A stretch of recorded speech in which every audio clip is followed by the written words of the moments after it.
kinikilabutan ako. Kinikilabutan ako kasi hindi ko na-expect na ganito karami yung pumipili sa kanya. Ayan. Si Kuya Roel ang inyong pong kaibigan dito sa Ecuador. Maganda nga po. A-appreciate yung papaano sila nagdadasal habang kumakain.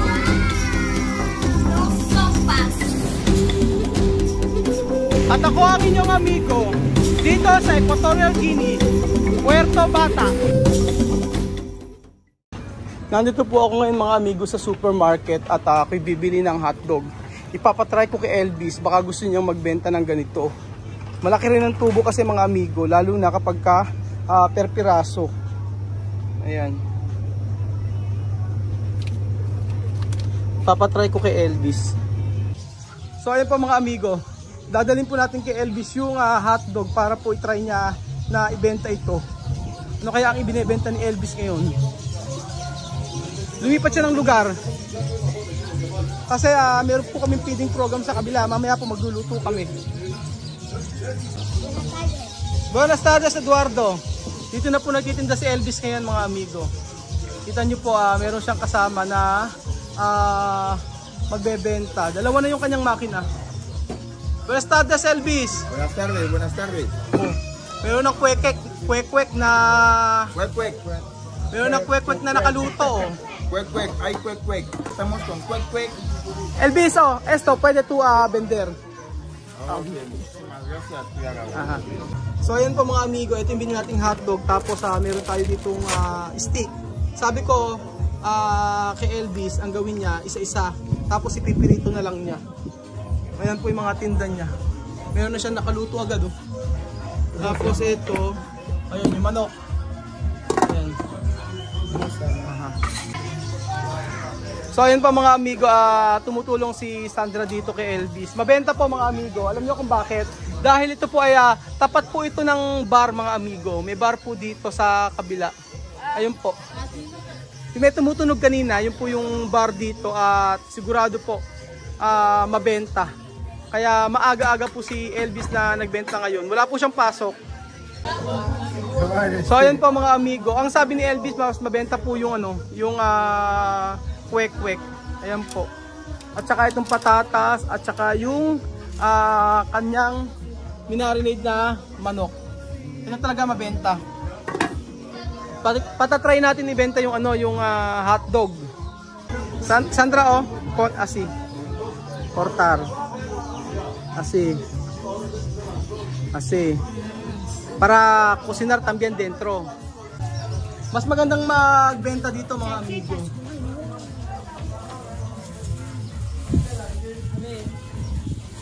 Tinapay. Siyempre hindi pwedeng walang tinapay mga amigo. Tulong-tulong sila magkakapatid.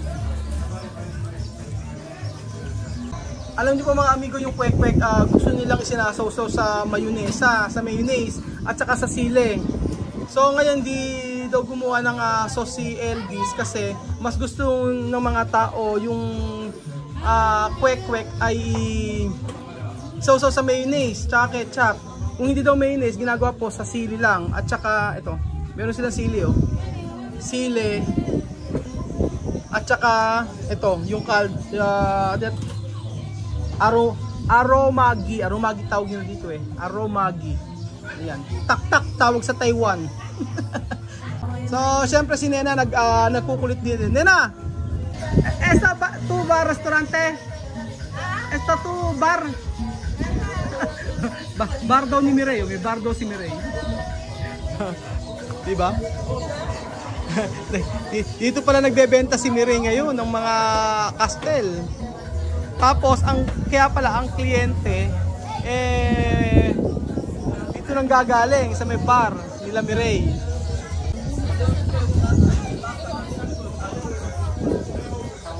Si Lorena kanina, si Lorena daw kanina ang tinuruan ni Elvis na gumawa ng kwek-kwek. Nakakatuwa mga amigo, tingnan nyo, dalawa na ang kanyang makina. O di ba?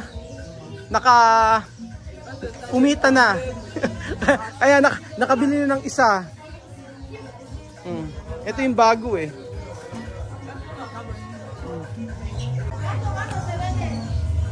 Ito muna yung nilabas nila kasi baka hindi mabili lahat. Buenas tardes. Buenas tardes, Kuya Raúl, ¿qué tal? Bien, ¿tú comprar? Sí, yo comprar. Aha, bibili daw si Mireille. So antayin po natin mga amigo yung mga customer. At kahit gabihin ako. Kasi usually po mga amigo, gabi po maraming benta. So kahit na gabihin tayo, okay lang para makita nyo po yung yung mga bumibili dito. Marami po kasing tao dito sa gabi. Yan po. Qué balitas de 500. Solo ali 500. Cosita? Solo 500? Sí, 500. Solo 500. Sí, solo 500.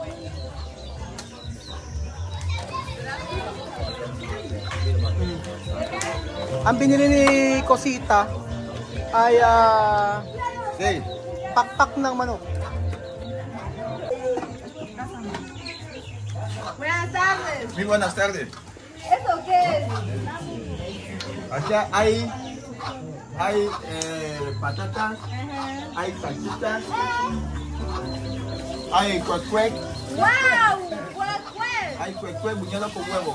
Wow. Riquísimo. ¿Qué quieres? Dos salchichas de 500 y cuál fue? De 500. Vale, ok, enseguida. Sa kanila laging nagbubuenas tardes, nagigreet. Kahit na makasalubong mo lang sila. Yan ang maganda sa mga Ginyana, tsaka mga Ginyano. Palabati sila. Kahit hindi ka kilala. So ayun pa mga amigo, gabi na rito sa Equatorial Guinea. Malakas ang ilaw, tingnan nyo. Kaya okay dito magbenta si Elvis.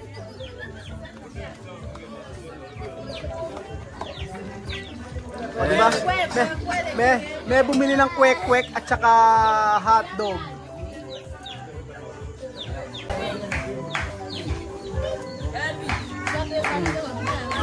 Yo traigo mi plato desde mi casa. No, él lo ha preparado. Él lo ha preparado. ¿Qué? Sí. Un trabajo de arroz. Hanggang mamayang gabi yan, magbebenta tong si Elvis. Pasensya na po sa video, hindi masyadong malinaw kasi paggabi na po dito. Mas gusto nila yung mahinese. Oh. Nacho. Este es el nuevo plato. Ahora yo quiero lo que Miren quiere. Y una Alima, ¿dónde tu dinero? A ver, ¿tú querés? Vale, coge. Ano magbabayad kay Alima? el kilo patata. El otro salchicha y patata. Manok. Espera. No, Alima. No picante, no Ayaw ng sile.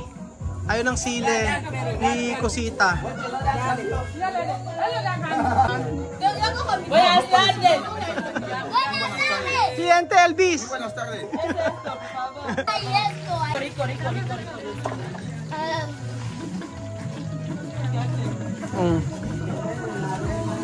Abang tayo mamaya ng mga bibili pa. Lista. Voy a comprar riquísimo. Cliente. Patatas. Solo Tinanong ko si Elvis kung papaano yung bayaran ng kuryente dito kasi nakasaksak po sa nakasaksak sa kapitbahay nila Chamame. Sabi niya, magdadagdag na lang siya ng sa bayarin sa kuryente kasi hindi naman malakas yung hindi naman mahal yung dito yung kuryente, mga amigo. Kaya okay lang. Mas makakatipid po kapag ang gamit ay ito kaysa sa degas.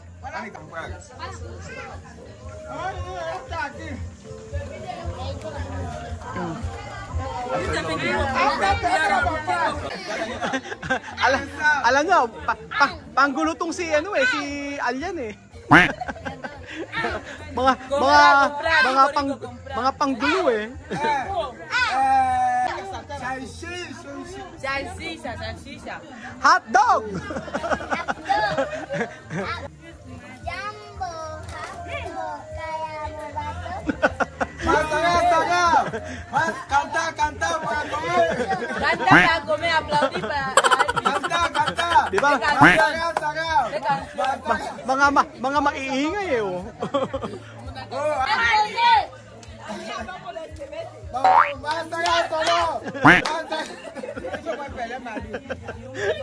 Kaingay ni Alian.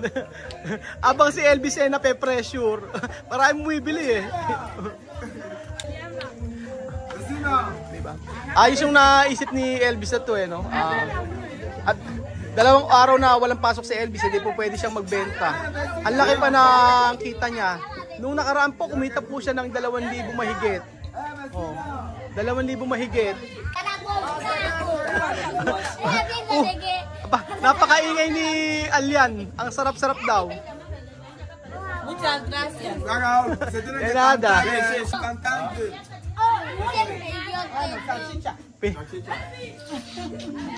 Pinilahan ang tinda ni Elvis na hotdog at saka kwek-kwek. Oh.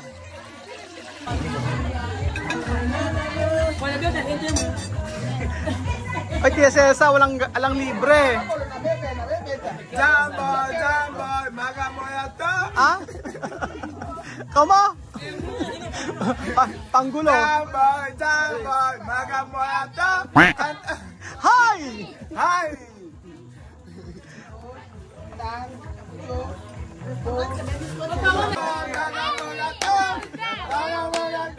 Canta. Panggulo.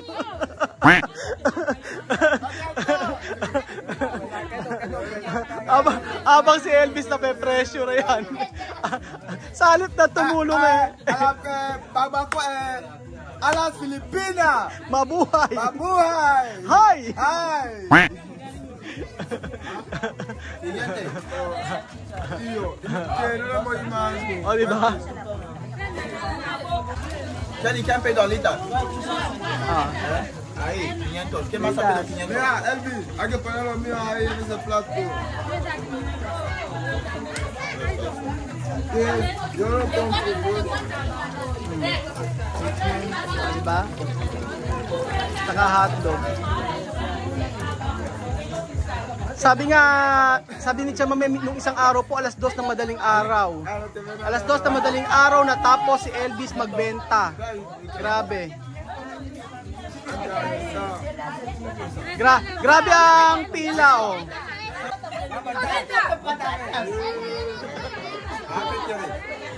Let's go. Elvis. Sino pa ang bibili? Este sí nada, tú agarras que tú no debes un todo. Tú agarras que tú no debes. Ah, ponlo aquí. Ay, te vas a servir para atrás. Nosotros, sí.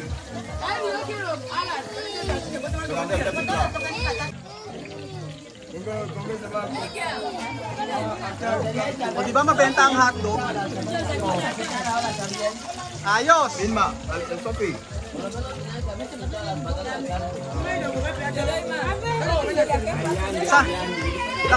Nakakatuwa, di ba mga Afrikano bumibili ng kwek-kwek? Kumakain ng kwek-kwek. Alas, como alas. Mucho alas. Hindi ko na-expect mga amigo na ganito yung mangyayari sa pagbebenta ni Elvis. Grabe. Hindi ako makapaniwala na dudumugin o talagang maraming bumibili sa tinda ni Elvis. Mas mauubos pa yung kwek-kwek. Vamos a traer, no. Ella me va a dar de salsa mexicana y de voltio.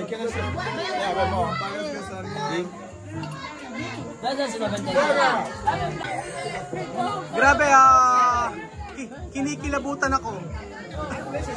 Kinikilabutan ako kasi hindi ko na-expect na ganito karami yung bumibili sa kanya. Ayan.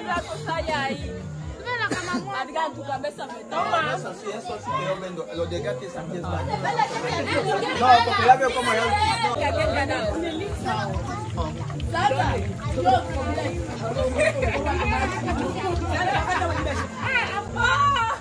Grabe mga amigo, sobrang ang saya ko po mga amigo, sobra.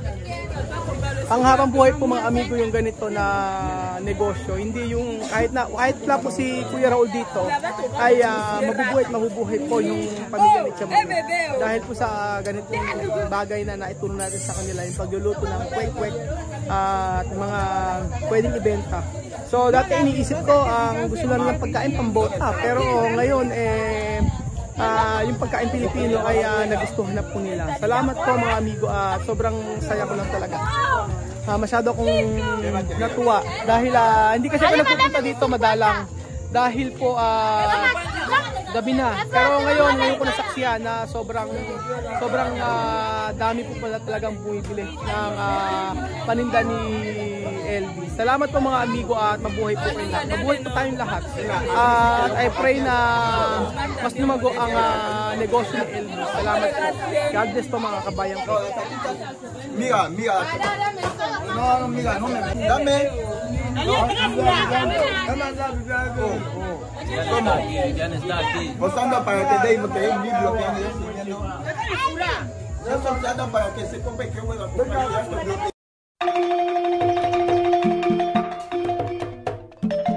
Na-appreciate ko yung paano sila nagdadasal.